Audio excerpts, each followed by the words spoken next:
79ാം സ്വാതന്ത്ര്യദിനം സംസ്ഥാനത്ത് വിപുലമായി ആഘോഷിച്ചു. തിരുവനന്തപുരം സെൻട്രൽ സ്റ്റേഡിയത്തിൽ മുഖ്യമന്ത്രി പിണറായി വിജയൻ ദേശീയ പതാക ഉയർത്തി. വർഗീയ ശക്തികൾ ജാതി പറഞ്ഞും മതം പറഞ്ഞും ഇന്ത്യ എന്ന വികാരത്തെ ചിത്രമാക്കാനുള്ള ശ്രമങ്ങൾ ശക്തിപ്പെടുകയാണെന്ന് മുഖ്യമന്ത്രി പറഞ്ഞു.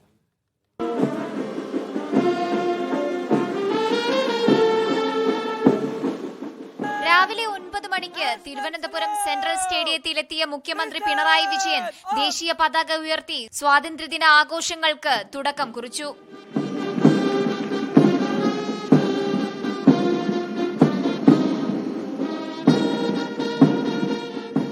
തമിഴ്നാട് പോലീസിന്റെ ഒരു പ്ലാറ്റൂൺ ഉൾപ്പെടെ 27 പ്ലാറ്റൂണുകളുടെ മാർച്ച് പാസ്റ്റിന് ശേഷം മുഖ്യമന്ത്രി അഭിവാദ്യങ്ങൾ സ്വീകരിച്ചു.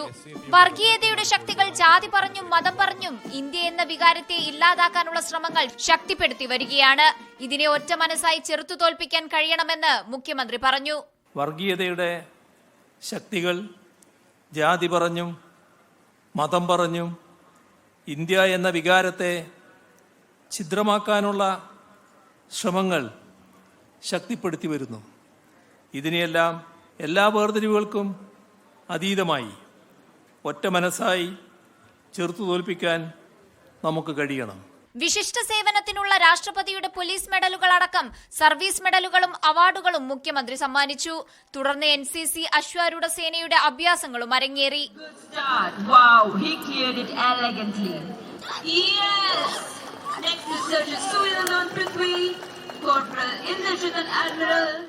വിവിധ ജില്ലകളിൽ നടന്ന ആഘോഷ പരിപാടികളിൽ മന്ത്രിമാർ പതാക ഉയർത്തി അഭിവാദ്യം സ്വീകരിച്ചു.